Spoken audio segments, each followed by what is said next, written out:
এখন ৩টা rhyming word দেখব, সেটা হচ্ছে আর্কাইভ। এই আর্কাইভ শব্দটার সাথে অনেকে পরিচিত থাকতে। আর্কাইভ মানে হচ্ছে যেখানে কোনো কিছু জমা দেওয়া থাকে, যেমন বিশেষত বই, বুক অর হিস্টোরিক্যাল রেকর্ডস, যেখানে অনেক কিছু জমা থাকে সেটাই হচ্ছে আর্কাইভ, আর্কাইভ রুম। আচ্ছা, তাহলে আর্কেক, এখন আর্কাইভে কি থাকে? কিছু প্রাচীন জিনিসপত্র থাকে, তাই আর্কেক শব্দের অর্থ হচ্ছে প্রাচীন। সে কেলে, আর্কেক ল,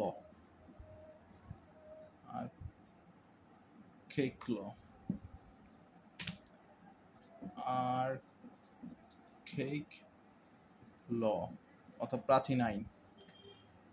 আচ্ছা, তাহলে আর্কেক মানে প্রাচীন, আর্কাইভে মানে জমা রাখা, আর আর্কেন এটা হচ্ছে গোপনীয়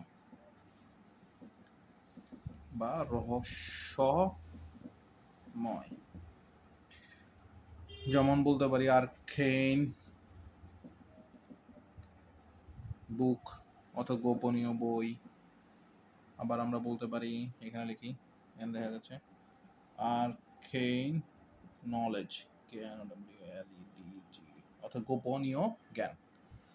আর্কান শব্দের অর্থ হচ্ছে গোপনীয়।